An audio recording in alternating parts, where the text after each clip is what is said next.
three of his super fans here. I mean, we really are. It's Brian Windhorst joining us here on Unsportsmanlike, presented by Progressive Insurance. Windy, thank you as always. More interesting to you today, the Warriors or the Rockets?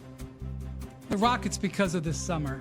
I don't think the company agrees. I think the company is, mildly happy that though Steph Curry will be continuing to play. But the Rockets, first off, I just want to put it on everybody's radar. 1 week from today, May 12th, is the Cooper Flag Lottery. And a lot of what's going to happen in the NBA this summer. And granted, we are in the thick of the playoffs, and I'm very excited about this second round. But this summer is going to be set up by a lot of stuff that happens next Monday. And the reason is because we have some highly competitive teams that are in the lottery that have a real shot.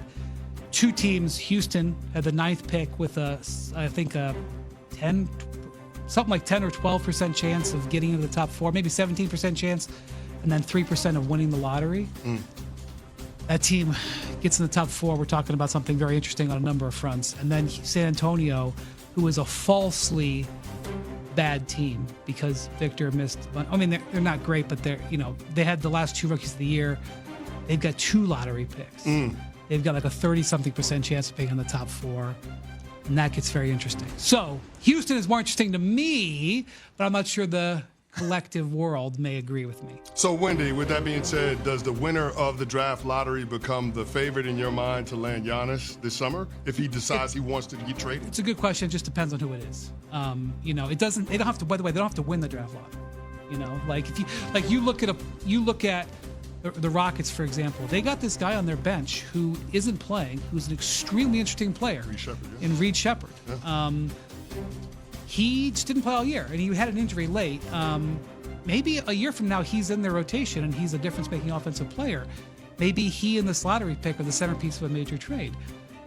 The Spurs have Stephon Castle, who I know they would say is untouchable, but the phone rings regarding Giannis. That would be maybe a different conversation, and potentially 2 lottery picks. I'm not saying you give away all of it, but it just gets super duper interesting. And I know what people are leaning to. They're saying, well, the Rockets got to go trade for Kevin Durant. I don't think that's the way the Rockets are thinking. Now, I mean, everything could change on May 12th. May 12th has been circled on teams' calendars for months, but I think the Rockets, they know they're going to have to add offense. They're smart. I don't think they want to add a guy, Durant or anybody. I don't think they want to add a guy who doesn't match their.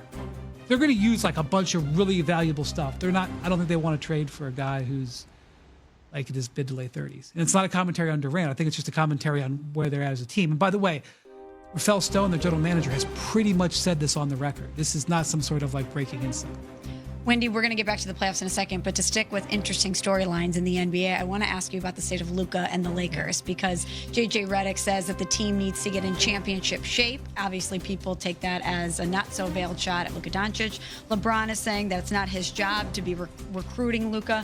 How would you characterize the state of Luka and the Lakers right now? A whole lot of not surprising or interesting. I mean, I know that's not what you wanted to hear.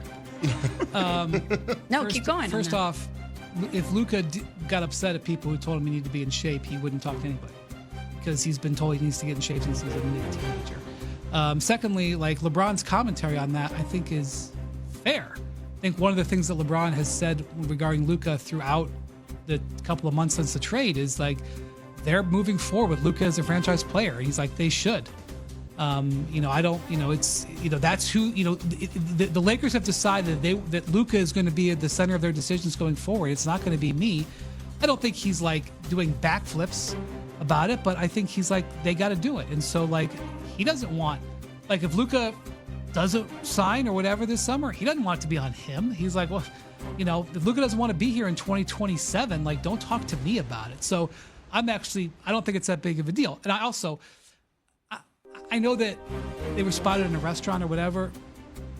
Every player has a meeting with their team every year when they leave. Mm-hmm. The fact that they took him to a special dinner, that is special treatment. The meeting that Luka had with the Lakers at the end of the season is not relevant as the meeting that they have with him in August, because in August they're going to come to him and say, you are eligible for a contract extension. We'd love for you to sign for 4 years. Here's our moves in June and July. Let's do this together for the next, for your prime. That's the conversation that matters. And the actions and the words don't matter at all, no matter what JJ and Rob Lincoln said. The actions in June and July are what's going to matter. Friday's Hoop Collective, I believe. You guys got into that. If people want more on the Lakers, obviously, with Windy. Talk with Brian Windhorst here on Sportsmanlike on ESPN Radio. I've said all along, and maybe I'll be wrong about this could be a play the result summer based on what Oklahoma City does. Let me explain what I mean. If Oklahoma City wins it all, which they very easily could. Well, not easily. You get what I'm saying. I do wonder if teams like the Rockets and other teams may just say, let's stay the course. We don't need to trade for a megastar. Let's get 8 of these guys, and 3 of them will end up that way. Could you see it happening that way? I could see it happening that way even if Oklahoma City doesn't win. Because if you look at the NBA right now, we've been in an era for the last 15 years where it's been about big threes. Get a big 3 or die trying. Look at the teams that are thriving in the NBA right now. It's the teams that have depth and, to a second degree, size. Size and depth. With the aprons in the NBA, depth becomes so important. Look at the Celtics. Look at the Cavs. Look at the Thunder. Look at the Wolves. Pacers. Like depth. Building depth is going to be the thing. I think we're headed towards a spot where it's a big 2 and depth. Because if you have a guy in your third position who is making $50 million, he better be a stud. He better be a stud every year of that contract. Otherwise, we got Bradley Beal. So, no offense to Bradley Beal, he's a very nice guy, but yeah, rather have Drew Holiday. But if you are moving into this season, you're saying this offseason, you're going, how can my team get a big 3? Because I see it. People are on the trade machine. Oh, we can get this guy, this guy, this guy. You're thinking across. You're not looking at it the right way. I think we're moving into the NBA where you need 2 stars in depth, and I think we're going to see teams lean into that starting this summer. Windy, nobody knows the NBA like you in terms of people that are in the sports media business, and I'm curious now that we have the second round series set, which one is the most compelling from your perspective? Man, I like them all. I think the least compelling might be Knicks Celtics. Again, the series I'm doing, I'm going to Boston. Boston in a few hours. I'm looking at this low ceilings, wondering if I should not take a flight and should take the train. That's actually on the back of my mind right now. Cavs Pacers.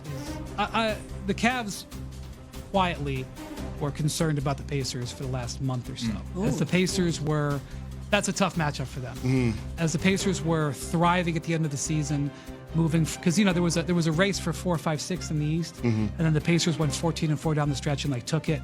The Cavs were sort of giving them side eye. That's not going to be easy. And now Darius Garland is banged up, so that's interesting to me. I think Nuggets Thunder is wow, man. Now I think the Thunder have a huge advantage tonight. Nuggets having to play less than 48 hours after winning a Game 7.